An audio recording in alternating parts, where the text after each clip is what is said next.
Northwest Arkansas and everybody else out there listening and watching. I'd like to welcome you to the Bird's Eye View Real Estate in Northwest Arkansas.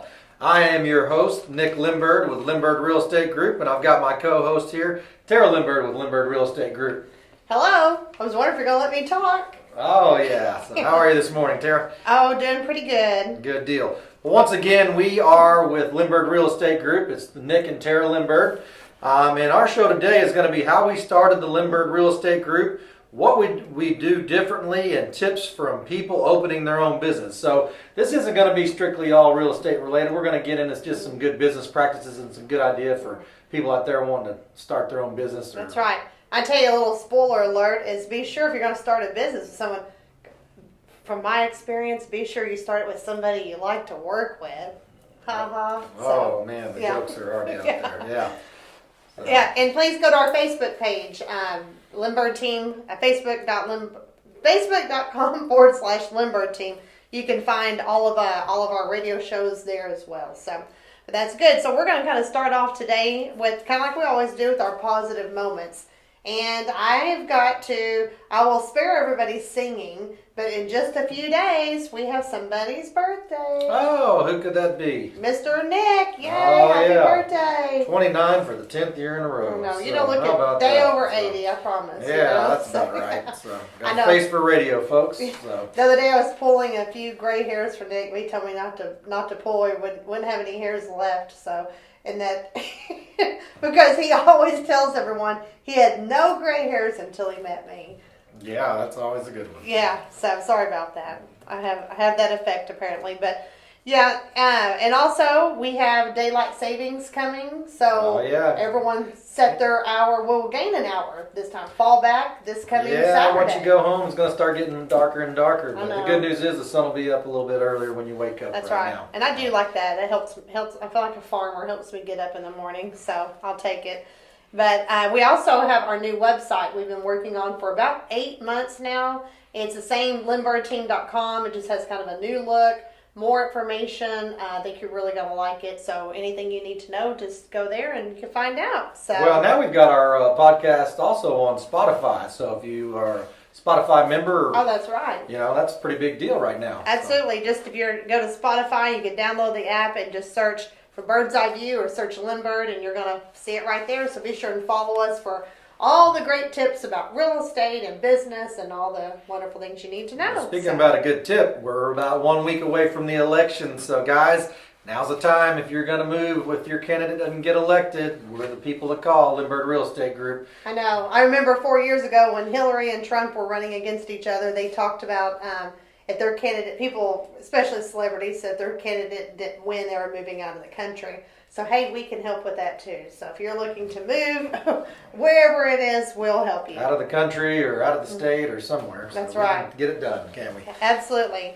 So, now before we get into our main topic about starting a company and what we would do different and tips for people, we'd like to do our Home of the Week. Nick, this is a house you've actually been out to and has shown some interested clients. Why don't you talk a little bit about this? Yeah, this house is 21713 Hickory Flat Road in Springdale, right off of Interstate 412, or excuse me, Highway 412. And recently it just had a pretty significant price drop. It was once priced at $3 million even. It's now down to $2.3 million.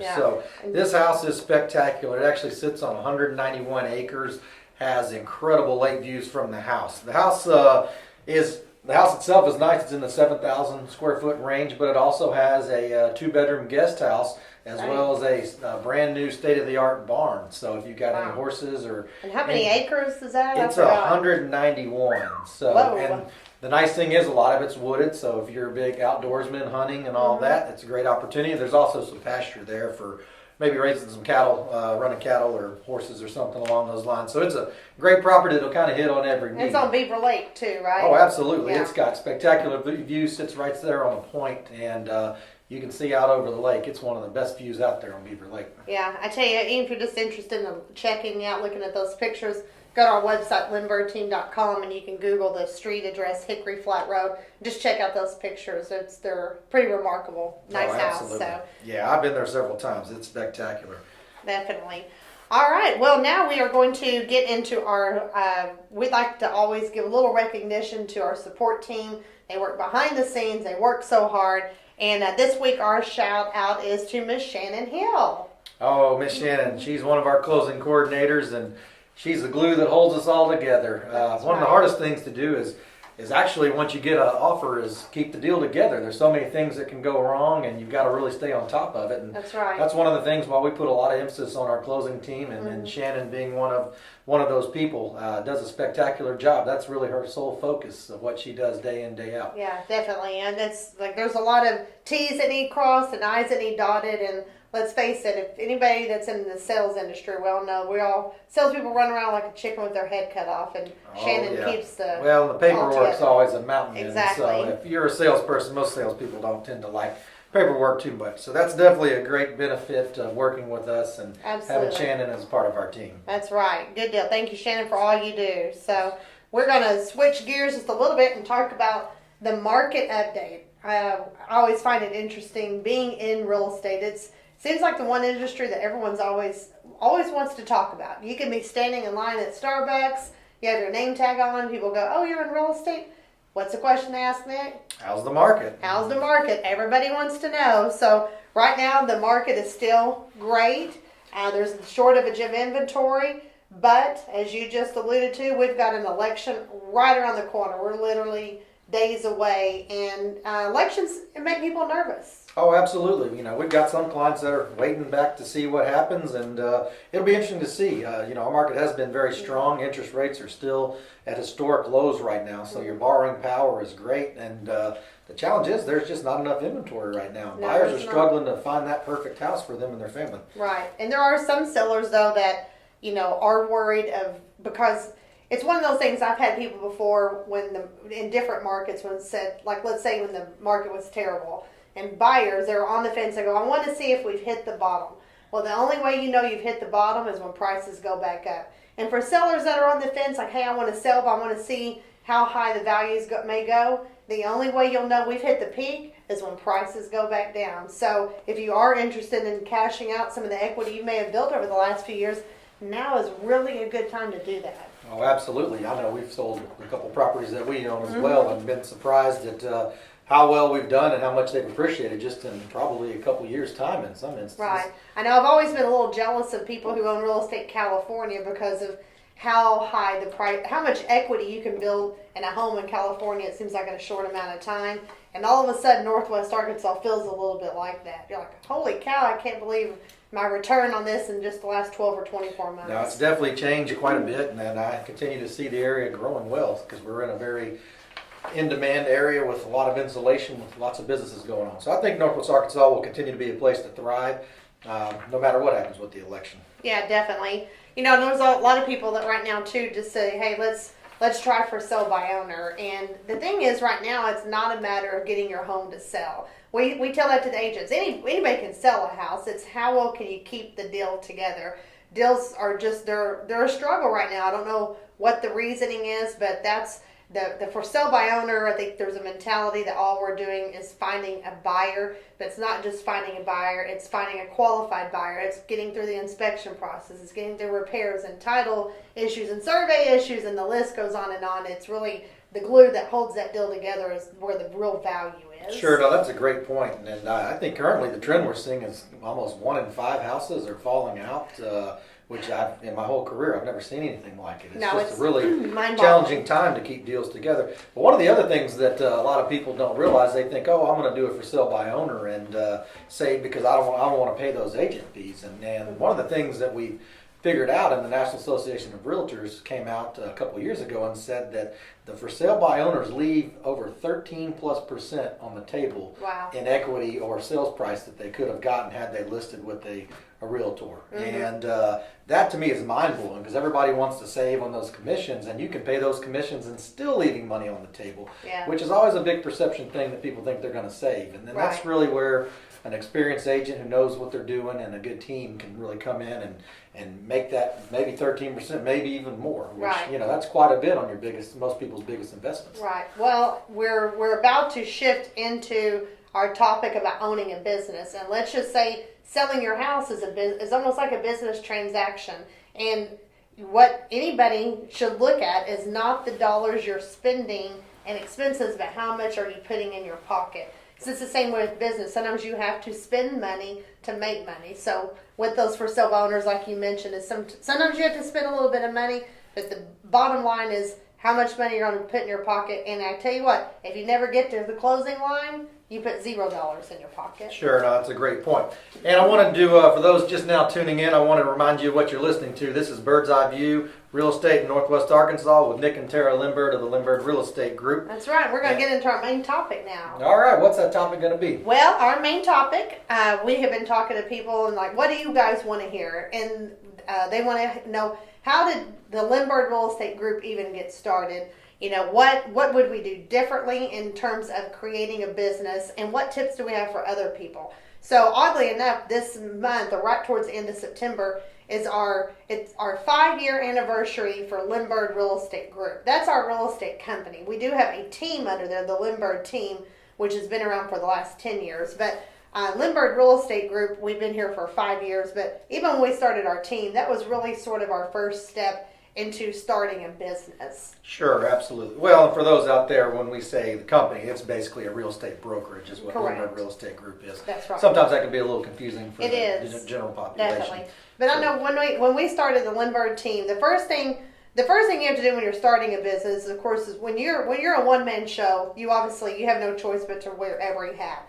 So my tip for someone that's starting a business is, for now you just have to wear every hat. But when you get to a point where you are burning from both ends and you're stressed out and there's just literally no time left in the day, it'll be a pain, but I promise it'll be worth it. For a week, write down everything you do all day long. Everything. Every little task, every big task, and then go through and start circling the things that are what I call DPAs, dollar producing activities. Where are you spending your time that's making you money?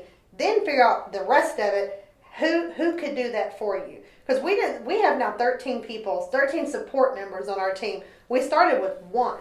We started with one that worked 8 hours, not a day, 8 hours a week. Because we were so scared, like, oh my gosh, now I have to pay this person regardless if I sell anything or not.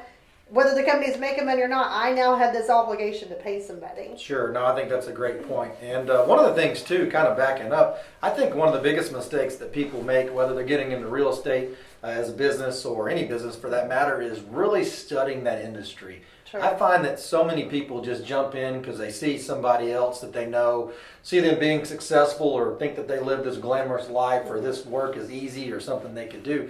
And I find so few people, for taking their industry and their business so serious, do very little research before they get into there. Try to find out as much as they can up front before they make that jump in investment. Because a lot of what we get, particularly in the real estate market, is a lot of people are learning on the fly or on the job. Right, that's dangerous. And it's very dangerous. When you're dealing with people's biggest investments, you need to know what you're doing or have that support. And that's one of the things that, hey, we've all got to start somewhere, but I feel like people really need to dial in and try to become, the best knowledgeable aspect of that business before they start day one. And I find too many people don't do a very good job of that. Right. Well, I heard one time I was working with a builder that's self-employed, obviously, new construction, and she said to me, yeah, people, when I tell them I own my own business, they go, oh, that's so great, you get to work whenever you want. She said, yeah, absolutely, I get to pick whatever 20 hours of the day I want to work, like when to start, when to stop, because you're working usually around the clock. There is no punching in and punching out. It's 7 days a week. It's from the time you wake up to the time you go to bed. Oh, no, that's a great point. I mean, I think particularly when we started our real estate team, it's one of those, the alarm clock would go off at 5:30, and then there were times at 9:30, 10 o'clock at night, I was still working, or you were, or vice versa. And there at midnight, I'd be doing marketing flyers and social media posts and all that sort of stuff. And it's a big task to take on, but in the beginning, like I said, when you're a one-man show and you're solo, that's how most of us start off when you're starting a business, is you're on your own. Sure. Well, and a lot of people don't see the hustle and the energy and efforts that go behind the scenes. They just see the sexy spot where somebody's selling a lot, or their company's really thriving. And most people that start their own business are really they're self-motivated. They really hustle, and you don't see the blood, sweat, and tears behind the scenes because we've all been there, and we've made some mistakes along the way. We've made some good things, but definitely, I think, like I said, just start slow. I know that's usually the hard part is when you're in your business, you own your own business, you want to be super successful tomorrow, but it just takes time. And when you, like I mentioned, writing down the task, I recommend do that once a year. You'll find sometimes that you'll find these hidden things that you didn't realize you were doing that were taking up so much of your time, that some of those things can be delegated out. And as you slowly grow and you slowly add people, then it's very important to make sure you have the right people. We use the expression a lot, RPRS, right people, the right seats. Sure. Sometimes you hire people on your team and they're great, but they're maybe not in the right seat on the bus. So you got to figure out what seat on the bus do they need to be on, and then make sure you have people that get it, want it, and they have the capacity to do it. So sure. Well, I think that's a great point. One of the things I also see a lot of people failing with, or in some cases somebody really succeeding, is people need to know their numbers. A lot of times, like you mentioned, people want to start fast, and that's understandable. Instant gratification, we all love it, but that's not necessarily a realistic approach to running a successful business. And what I find a lot of times is people tend to not know their numbers. Where are they spending money? Where are they spending their time? How do they get to be the most productive, efficient, and utilize their resources? Right. And I find too many times people just want to throw a bunch of money at marketing, something like that, without really knowing their numbers, and that being, who is this going to target? Who is my client? Right. Where am I wanting to go with this? And I just feel like so many people come in with not enough of a detailed plan to really make that, and you've got to know your numbers. For sure. You definitely, and knowing those numbers is setting goals. You have to set SMART goals. You have to know that they're measurable, that they're attainable. Because, everyone wants to know if they're winning or losing. And you have to have that scorecard in order to know if you're winning or losing. So you just have to be able to set those goals. But well, and we've been there. Sometimes you don't like seeing the scorecard because you're falling short of what you're doing. But everybody needs measurables, whether you just started in the business or you've been in it for 10, 15, 20 years plus. Definitely. And if it can be measured, it can be improved. So as much as you can measure as possible, because anything you concentrate on also improves. So if everything's important, nothing's important. So as you figure out these goals and as you figure out these measurables, pick the one or two things that are the most important and just concentrate on that for a while. Sure. Well, the other thing that I see a lot of people struggle in, and we've struggled with this over the years a little bit too, but once you've identified who you are and what your company is about, a lot of it's about culture. And where I see a lot of people struggle is they just bring people on that may not fit what they're trying to do with that business. They may be a pretty good salesperson or pretty good at this, trade or skill or what have you, but it doesn't really meet the core values of that business. And I find a lot of times, like you mentioned, right people, right seats. I see a lot of people tend to hire just to get a warm body in there, but long term that's not a great play because a lot of times those visions get a little blurred and muddy, and when somebody's really laser focused on what they're doing, they've got people that have the same visions and goals, and it's been communicated. For sure. Well, and I think another thing when you're starting a business is to figure out, almost every business that exists out there, there's competition. Sure. And if you create a business that there's not competition, if your business is successful, there's going to be competition because people are going to jump in. Yeah. So you have to know what your unique selling proposition is, especially in the world of real estate. I mean, I'm sure everyone out here listening right now, they think all real estate agents or realtors are all the same. And that's because we haven't done a good job educating to the public that they are very different. So whatever profession you're in, you have to figure out what sets you apart, what makes you different, why should I pick you over someone else? We talk a lot about on our team, we're in sales, and everybody's in sales. The dentist office is in sales. Why should you go to that dentist office versus another dentist office? We're all selling something, even if it's just our customer service and why you should go to this business versus another. Sure. No, that's a great point for sure. So. All right. Well, good deal. Well, they asked if there was anything we would do differently, and I think we've grown very slowly, and that's been intentional. That's didn't happen on accident. And one of the things I wouldn't do it differently, but I would suggest is make sure when you're in business for yourself is that you are holding back money to pay your taxes because nobody wants the IRS coming after them. Oh, so, yeah, that's they're no fun when they're coming. No, you don't sleep good at night. Luckily, we've not had that issue, but I just always warn people agents that join our team, you get your paycheck and there's nothing taken out, but so it takes a lot of discipline to make sure you push that. Well, one thing back. I would like to throw out there too, to anybody out there listening, whether it's in the real estate industry or for that matter, all these other businesses, we love to mastermind and share. I network quite a bit and have people always asking. We have a really strong social media presence and do a really good job marketing with social media as well, some other avenues. And I always like to try to help others and help them, make themselves better too. And so if you've got an interest in reaching out and kind of discussing, talking shop, the door's always open and we're willing to help because we feel like, hey, it's all about giving back to the community. It is. And we're both entrepreneurs at heart. Real estate just kind of the vehicle we chose to stretch those entrepreneurial muscles, so to speak. Sure. So, but thank you for listening to our topic today. And we do have another question from the audience. Tiffany from Centerton, she wrote in on our Facebook page and said, what is the best advice you could give someone in their 20s? It's actually a good question. Oh, wow, that is. If I could go back and do things over, I probably would a little bit. The first thing I say is I commend you for even asking for advice. A lot of times in our 20s we think we already know everything. So just to stop and go, hey, what advice could you give us? I think is awesome. Sure. But I always look at. I told you this past weekend is I think of my life in 4 quarters. So I'm in Q3 right now of my life. When you're in your 20s, you're kind of in that beginning of that second quarter of your life. And I think when I look back on my 20s, the hardest part is kind of what we talked about with starting a business. You wanted whatever success you wanted to be in life, you wanted it to be yesterday. And so sometimes in the 20s, you do have to slow down and realize everything you're doing is giving you experience and setting the stage for bigger and better things in your life, but it doesn't always just happen overnight.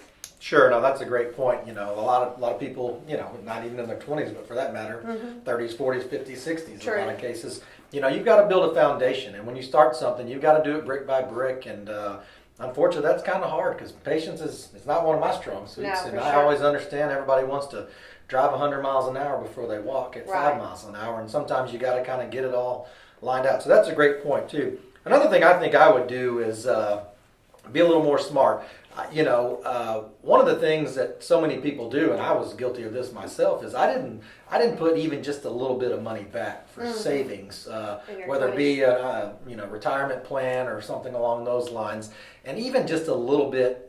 You've got that time where you've got 10 years you're doing it that most of your peers are not doing that, but there's so much compound interest and other opportunities there with finances that can get you so much further down the road at such a quicker rate. Yeah. And I promise you, when you're in your 20s, your 30s, your 40s, your 50s, they're it's all never easy. They're all around the corner. Yeah. When you're in your 20s, being in your 30s seems like a million years away, but I promise you it happens fast. So thank you, Tiffany, for that question, and we appreciate you guys listening to Bird's Eye View Real Estate in Northwest Arkansas. Next week, we are going to be talking about renting versus buying. Which one should you do? What are the benefits of renting opposed to buying?